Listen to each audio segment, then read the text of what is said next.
Right, okay. All right. Good morning, good day, and good evening to all of you. And thank you for joining us for our last session year.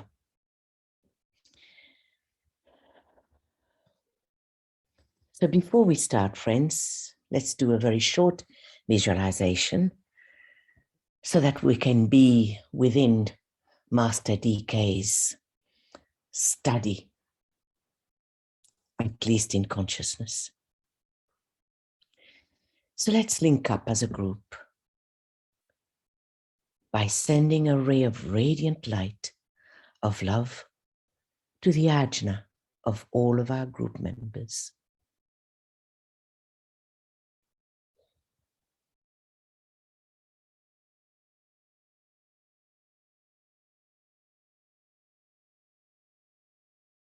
And now raise your consciousness as high in the head as you possibly can. And endeavor to hold steady, holding the mind unwaveringly in the group light. And realize too that on DK's side, he is also standing steady, pouring out upon us his love and strength, and endeavors to lift us up into a higher state of consciousness. And now visualize ahead of us a disc or a sphere of indigo blue, a deep indigo blue. And now imagine DK standing in the center of that disc, waiting. And now see a band of golden light between us and the disc, gradually shortening, thus bringing us closer and closer together,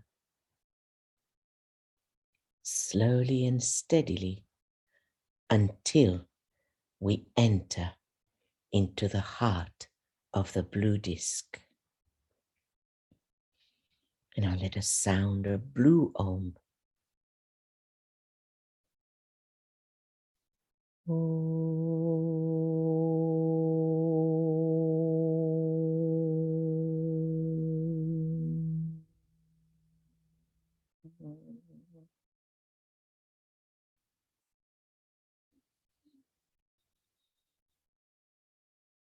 So today we will continue our study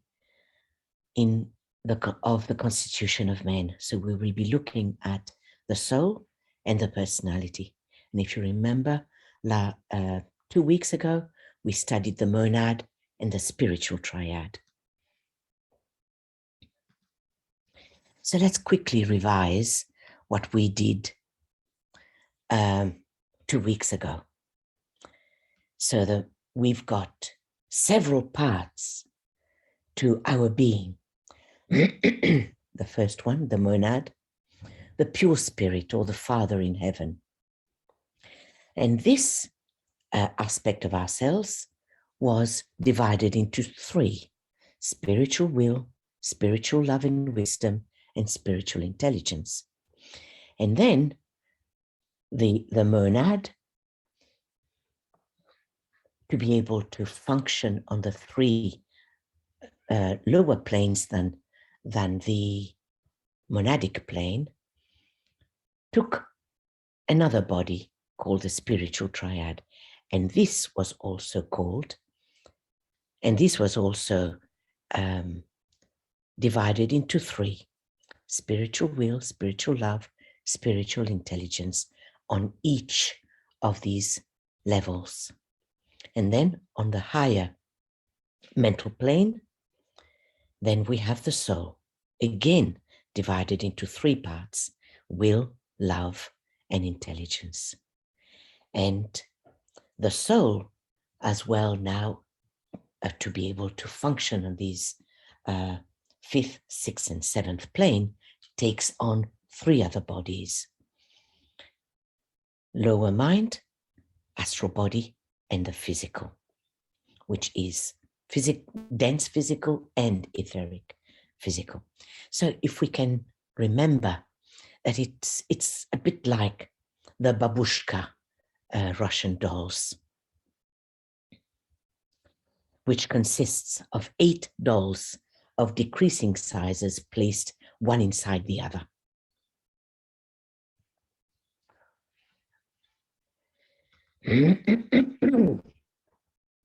So in order to function on the whole of the cosmic physical plane, the monad, the divine spark, takes on many bodies or vehicles. It expresses itself through the spiritual triad on the atmic, buddhic, and the atomic plane of the mental plane. And then through the soul, which is on the first, second, and third subplane of the mental plane, and then the personality on the fourth, from the fourth to the seventh subplanes of the mental plane, and then the sixth and the seventh plane. So just like an astronaut that needs to wear a space suit to survive in space, well, the monad too takes on several bodies or vehicles that enable him to function at the various levels of the cosmic physical plane. And those five atoms with the mental unit on each of the 5 planes of the human evolution, which the monad appropriates for the purposes of manifestation. And around these permanent atoms are bodies that are being built. So in a way, we can use an analogy for these permanent atoms like storage units.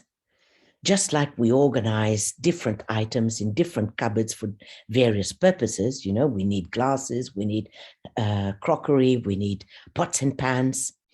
So the monad too, it appropriates different vehicles in order to function on these 5 lower planes, from the atmic plane right down to the etheric physical plane. And the soul does the same thing too.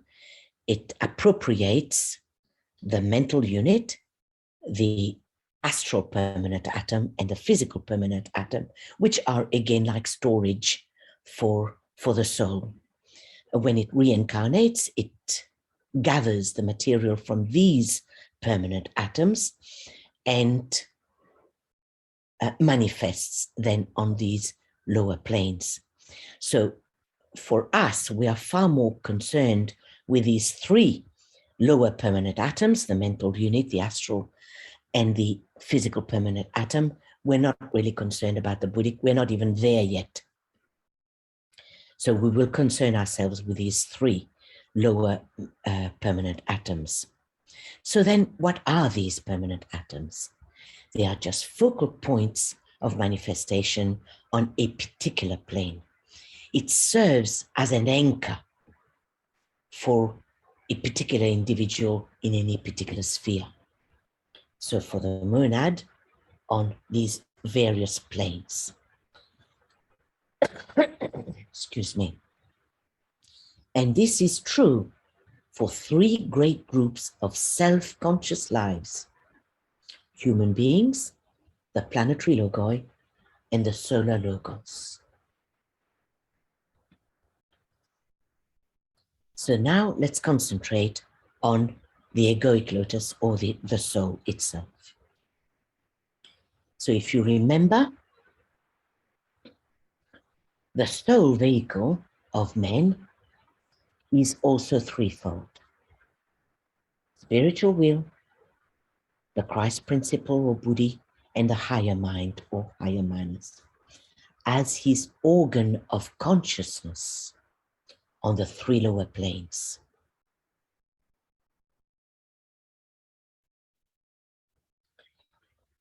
And I will remind you of the importance of a triangle in this solar system.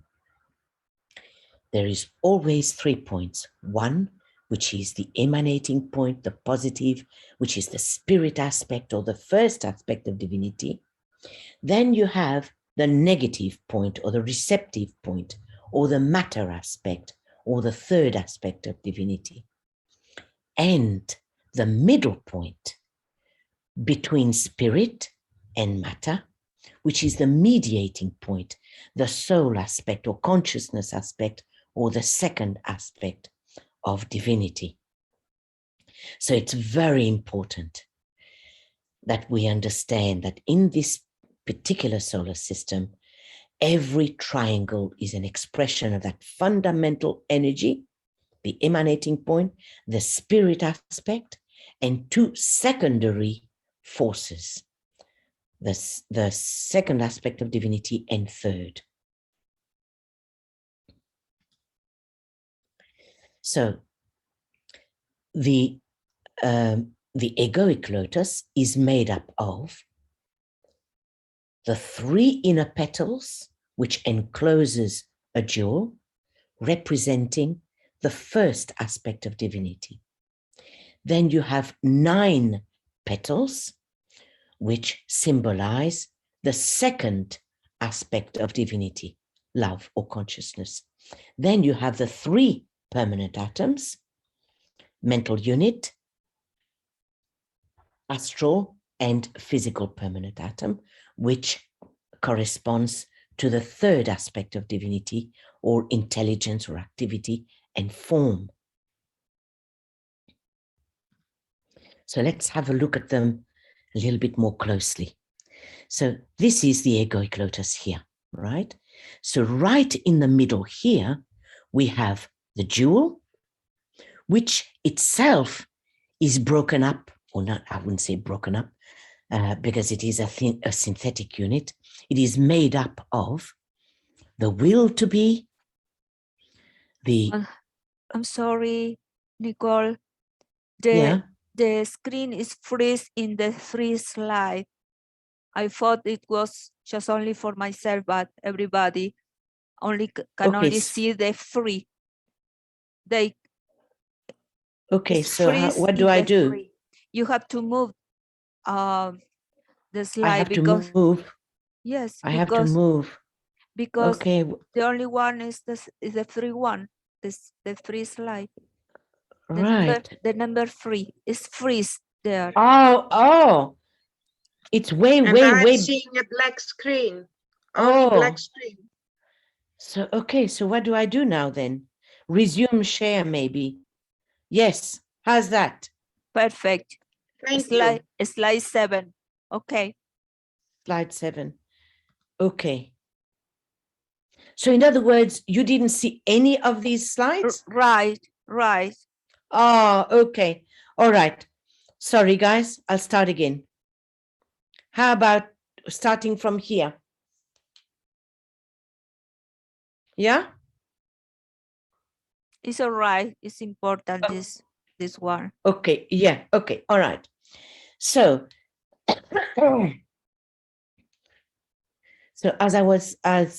as we were saying earlier on, the monadic, the monad takes on different bodies to function on all of these different planes.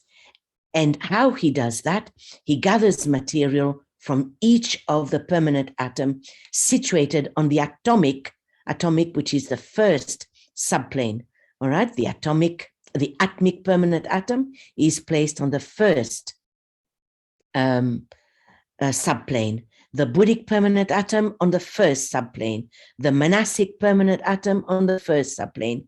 Then the mental unit for the personality is on the fourth, and the astral on the first subplane, and the physical permanent atom on the first etheric subplane. And these permanent atoms, if we can use an analogy, are like storage units, right? Just like in the kitchen, for us to be able to function very smoothly in the kitchen, we've got different storages for different things. We've got glass storage cupboard for glasses, for pots and pans, for crockery. Well, the monad does the same thing. It has like this storage for the various material that it needs to be able to function on that particular plane. And the soul does the same thing. When it needs to reincarnate, it gathers material from the mental unit, the astral permanent atom, and the physical permanent atom on the various planes below. So for our purposes, we will be concerned only with the 3 lower permanent atoms, okay? Because the Buddhic and the Atmic, they are way, way beyond us. So long as we understand that that's what the monad does to be able to function on these higher subplanes of the physical plane. Now, finally, what are they? Yeah, we've used an analogy to say that they are like storage units, but what are they really? They are a focal point for manifestation. They are an anchor for the monad and the soul to be able to function on any particular sphere. And this is only true for human beings, for planetary logoi, and for the solar logos. What I'm saying is that the other kingdoms, I don't know how it works, but only self-conscious lives then do this consciously, gather material from the various planes. So now let's look at the lotus itself. So the soul vehicle of man is also threefold, as we saw earlier on. Spiritual will, or Atma, love and wisdom, the Christ principle or Buddhi, and the third one, higher or the abstract mind, or higher manas, on the highest subplane of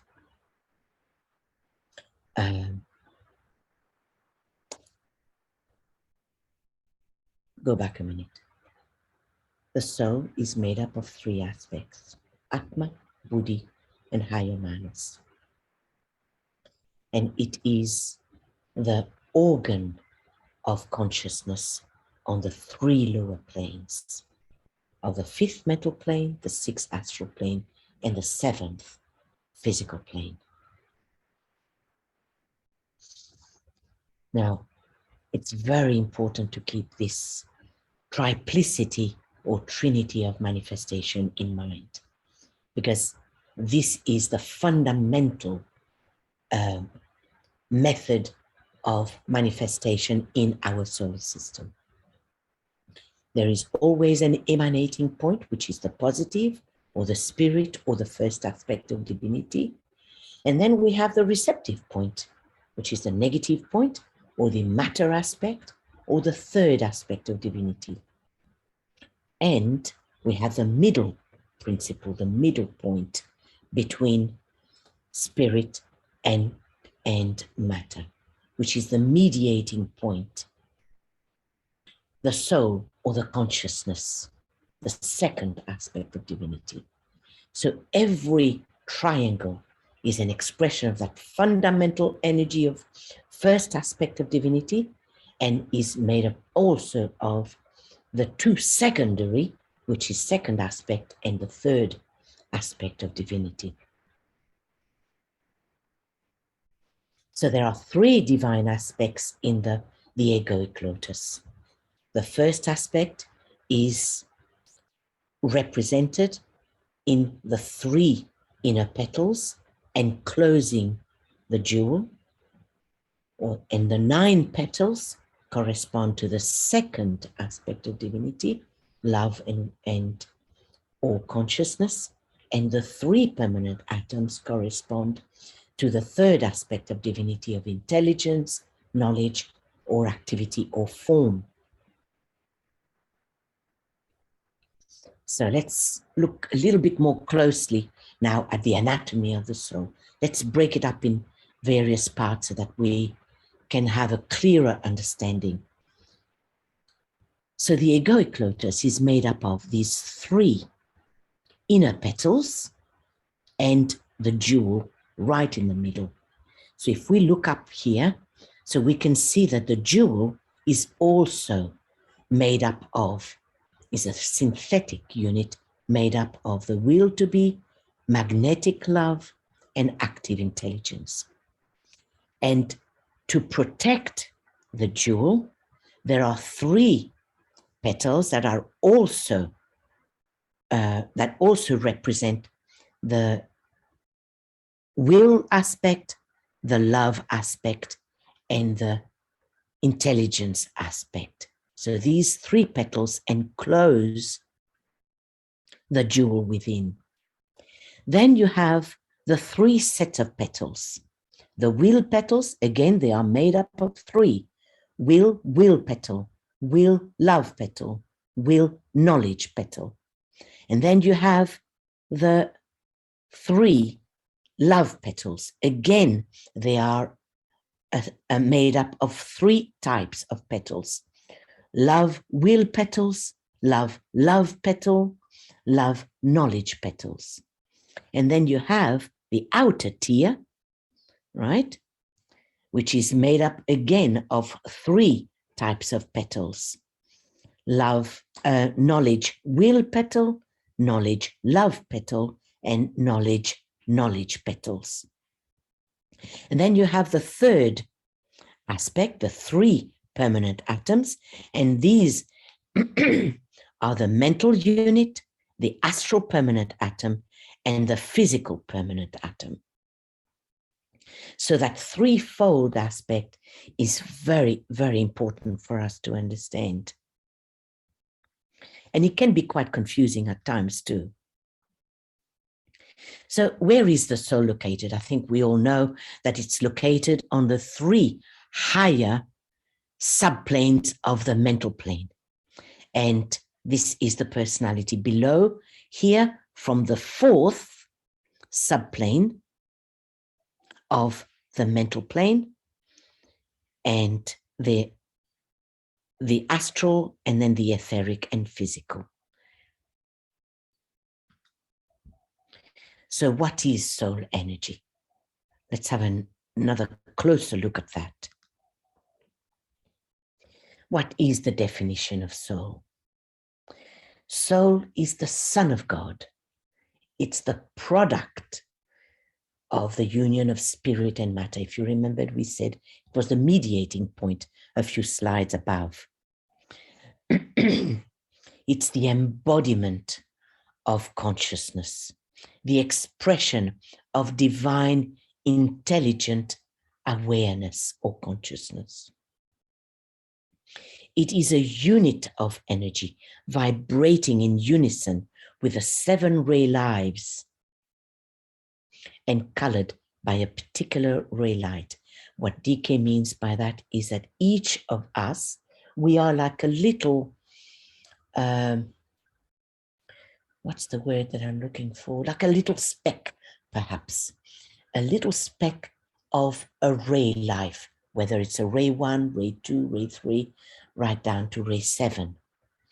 And each of our soul is colored by the color of the ray, like ray 1, red, ray 2, indigo blue.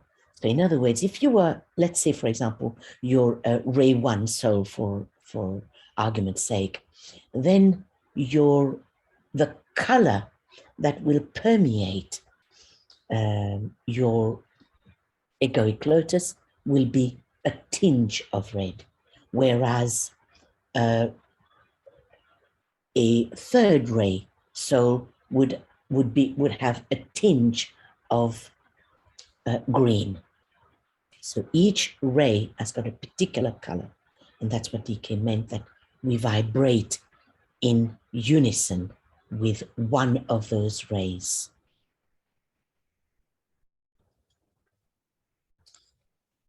The soul is the perceiving entity which is produced through the union of Father, Spirit, and Mother Matter.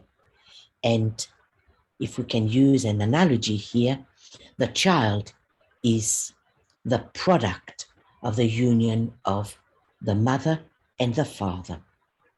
So in other words, when you have spirit, when spirit joins matter, we do get the son or the soul or consciousness.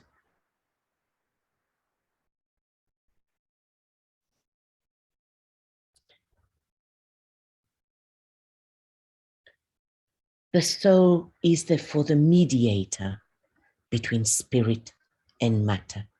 It's that entity which is brought into being when spirit and matter are related to one another. And this is not just for us microcosmic souls, but it is also, I wouldn't say applied, but we can apply that expression to the soul of all these great beings as well, the solar logos. I would imagine as well the cosmic logos. It's the same principle which is at play here. So the soul is neither spirit nor matter, but it is the relation between the two. It's the middle principle, the link between God and his form.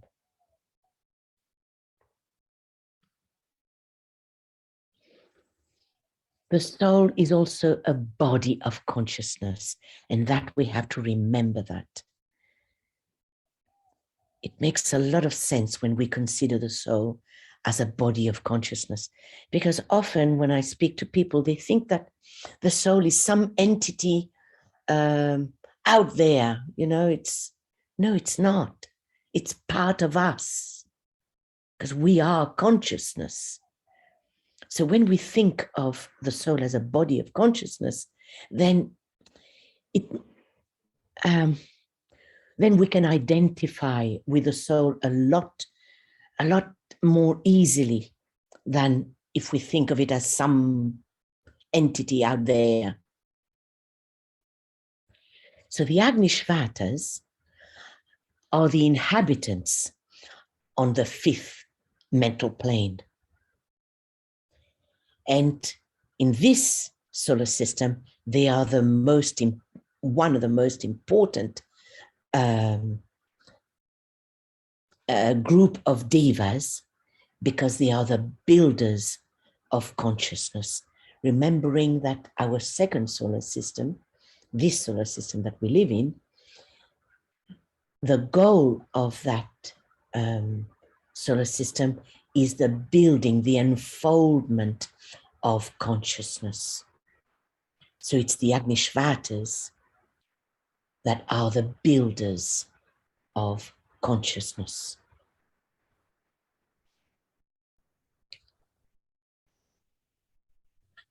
And this is also another definition which is very, very important. The soul is the principle of sentiency, of relative awareness, which underlies all outer manifestation, pervading all forms.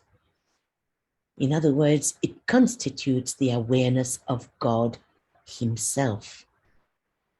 Because if you remember, we spoke about 2 weeks ago, the monad was the point that is at the center, at the core of every atom. So in other words, we have God's consciousness within every single atom. And that consciousness depends on the form that encircles that consciousness. So if we can use an analogy, the consciousness of an infant is very different to that of a teenager, very different again to that of a mature adult, and very, very different again to an older person who has lived a life of wisdom, hopefully.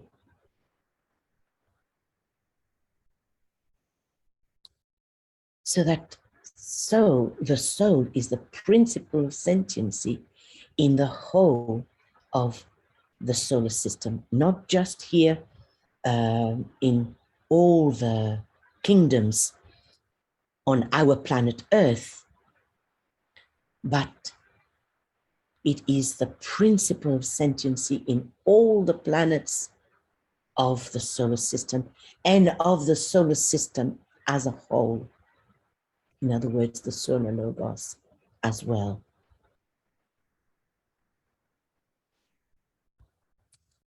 And just like all the vast oceans on Earth are made up of billions and billions of individual drops of water, so too the universal soul, the logoic soul, is the aggregate of all the individual units of consciousness. In other words, we are just one soul, not just your soul, my soul, his soul, her soul, but we are part of the soul of the planetary logos, who is part of the souls of all the other planetary logoi, and who are part of the solar logos. So that's quite an arresting thought, friends, isn't it? And as Sri Krishna, who was an incarnation of the Christ, as he remarked, having pervaded this entire universe with a fragment of myself, I remain. I, in the sentence, is naught is but me. That's what this sentence means. Naught is but me. This whole solar system is pervaded with his consciousness. And that fragment is the soul of all things. And that soul brings light and spreads enlightenment. So it's this energy which is the soul of all things, of all forms, beginning with the anima mundi. And the anima mundi is that faculty of response to sensation, that rudimentary condition of that second aspect in the vegetable kingdom that we can see in certain plants. It's more obvious in the acacia. What I know in Australia, it's the wattle family, but there is another name for it. Mimosa, I think. You would know it under mimosa. So it's this rudimentary response to sensation, and reaching its highest point of expression in the human soul. And then this is the constituent factor in the fifth kingdom of nature, which is the kingdom of souls. And again, you can see the difference in consciousness between that very, very rudimentary response to sensation right down to hierarchies, response to the soul of the Logos. So throughout the universe, it's the soul, excuse me, it's the soul which is the conscious, the sensitive theme of the divine plan. The soul as the anima mundi, or the soul of the world, animating all forms of life below the animal kingdom. And then the soul as the animal kingdom, the extension of this to the bodies of all animals, including our human body.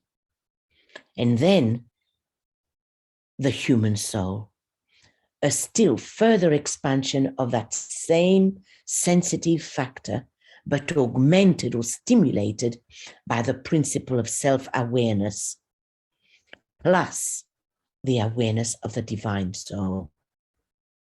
Now, whether this is a conscious awareness or not, it's still there, that principle of self-awareness.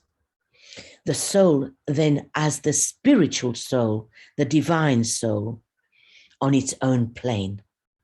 And it's the soul which is the goal of all present evolutionary processes. So to sum up, there is no my soul, your soul, or thy soul, but only one soul. And each individual unit of consciousness or soul being an integral part of the one soul that pours through, permeates and animates and integrates the whole entire solar system. And this, friends, is a very, very important point in healing.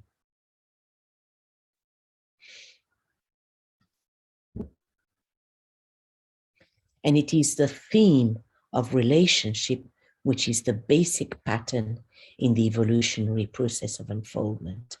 And in this, the second solar system out of the three, which is that of the sun, the second aspect of divinity, which is being perfected, which is being unfolded. In the first solar system, the center, which is humanity, was prepared, and the principle of intelligence came into being, and therefore formed the basis for this second solar system. And in our second solar system now, the hierarchy of love made its appearance and must come to full manifestation, therefore enabling the love of God to be seen, the glory of God, as DK expresses it, to be revealed. And this will form the basis for the next solar system. And in the next solar system, the center, which we called Shambhala, will manifest the will aspect of deity intelligently through love. And that's his whole purpose. The whole purpose is to infuse and unfold that love aspect in all kingdoms, so that the love aspect will be able to reveal and form the basis to reveal the will aspect in the third solar system. We can also consider the soul as a vortex of force of 12 energies, which are held together by the will of the monad on his own plane. And again, we can see them as petals, but they are not exactly petals, but it's just the energy which is moving and vibrating in a specific manner. And these vibrations then, these waves, if you call it, then look like petals.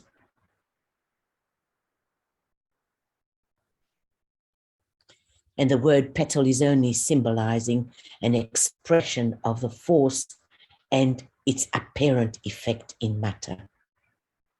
And this we have to really, really bear this in mind, that the petals concern the second aspect of consciousness, or the consciousness aspect, or the soul aspect. And in the ageless wisdom, the lotus flower is used as a symbol of a soul, but also as a chakra. So just like the petals open at different stages of the growth of the lotus, well, so too, the petals of the egoic lotus open at different stages in its evolutionary growth. from bud of the unevolved man to the fully open lotus of hierarchy, members of hierarchy. So the aim of evolution is therefore to bring men to the realization of its divine aspect, of its love aspect, and therefore to bring the lower nature under its control. And the last aspect of man's mechanism, the personality. Down here, that's the last vehicle that the monad will take. So I won't go through it because we've already gone through this.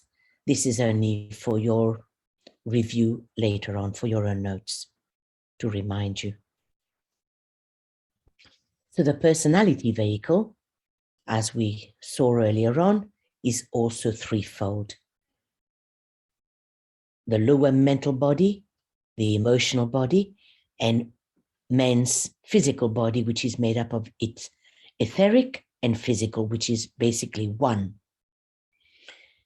And this is his instrument of activity on the physical plane.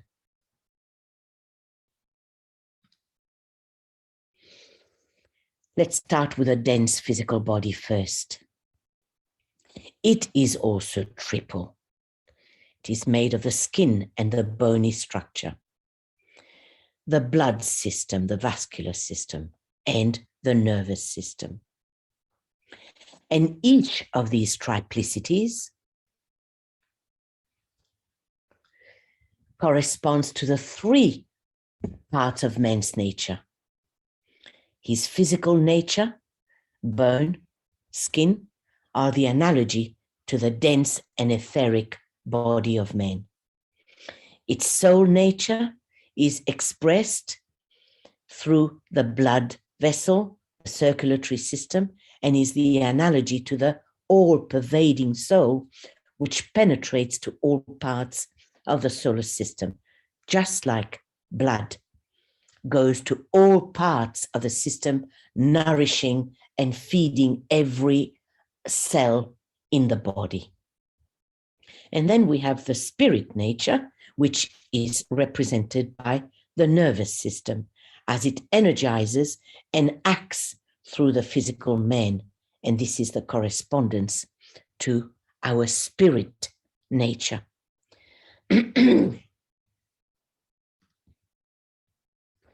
So the physical body, therefore, is the response apparatus of the indwelling spiritual man.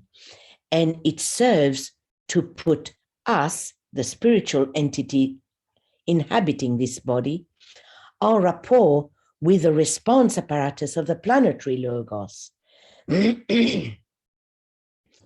Earth, dense physical. Water, his liquid aspect, and air, his gaseous nature of the physical.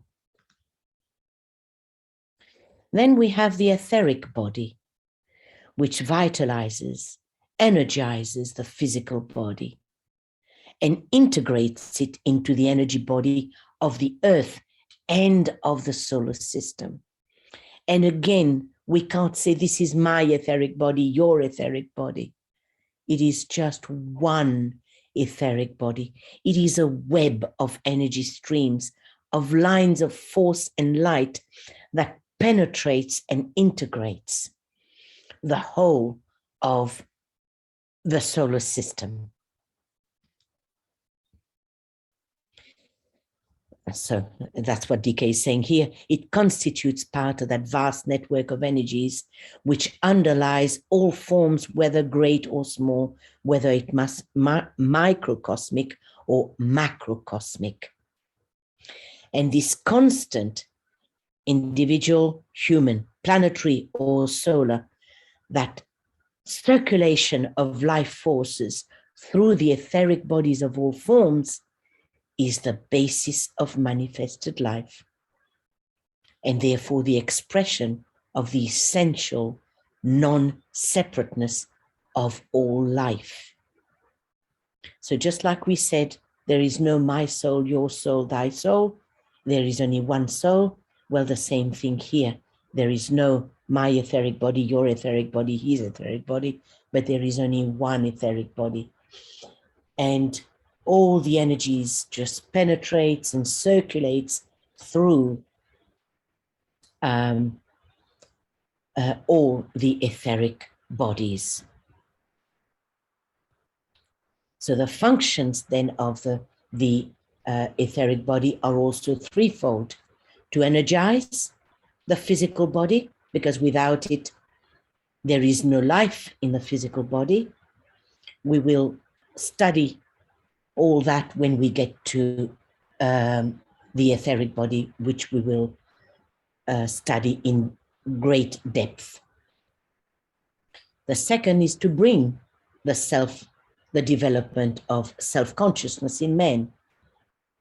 And the third one is to transmit spiritual energy. In other words, Buddhi from the Buddhic plane, soul energy, and the Atmic plane as well. And transform man into a state of spiritual being.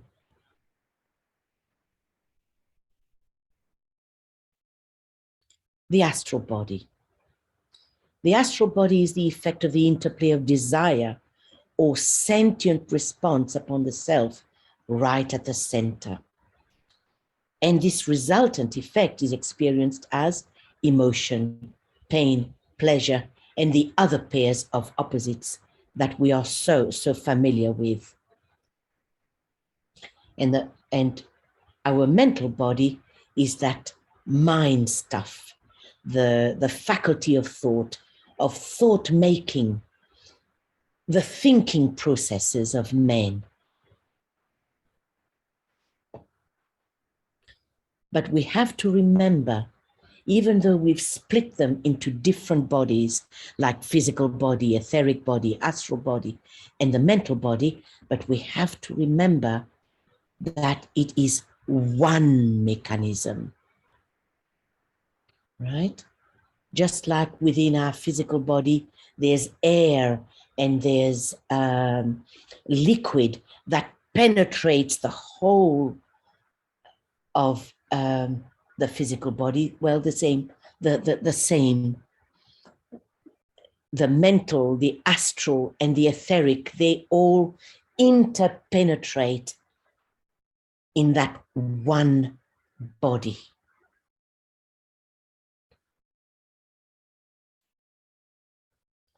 And the vibratory rate of each bodies will differ. The astral body will vibrate more quickly than does the physical, and the mental body has an even higher rate of vibration than the astral. And just like, again, let's use an analogy for us to understand, just like light is made up of different vibrations, right? One will be of a much higher vibration than the lower vibratory rate of light. And each of these vibrations corresponds to a different color. So each color will correspond to a particular vibration or wavelength of light.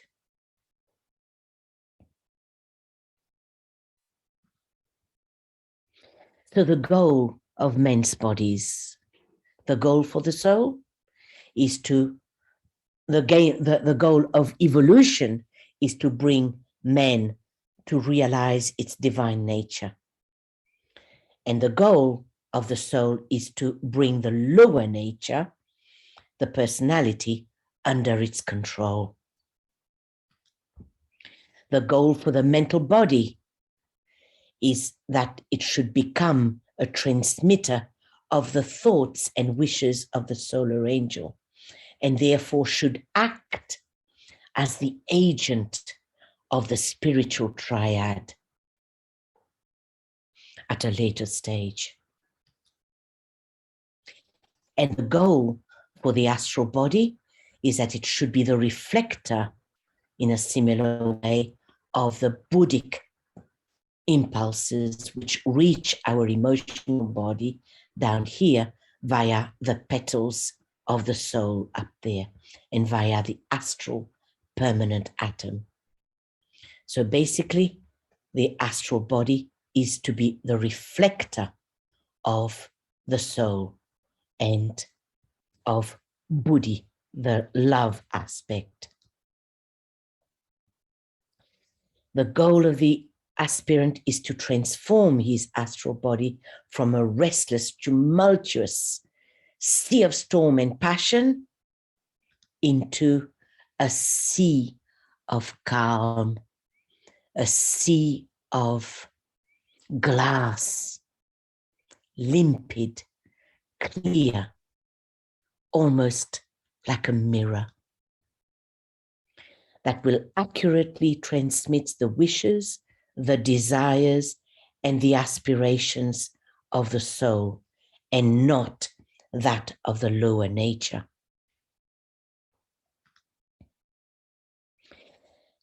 And the goal of the etheric body is to transmit spiritual energy and sweep the entire man into a state of spiritual being. In other words, along the process of evolution, what will happen is these monadic energies, atmic, Buddhic, and the higher, the higher mental there, they will substitute the lower etheric. So that's why man will be a spiritual being walking on earth. But that can truly happen once we start building that bridge between the mental plane and the higher manas here via the soul. So that's where the gap is.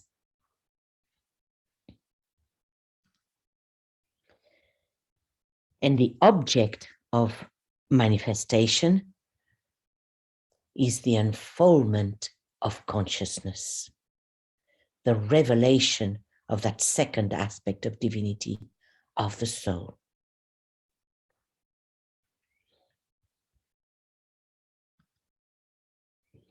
The entire work is one great unfolding revelation of the soul of God, a consciousness, an awareness, and a sensitivity to an ever widening and more inclusive contact, which is being gradually developed. And this is the consciousness of God, the awareness of the Solar Logos, and the sensitivity of the cosmic Son of God.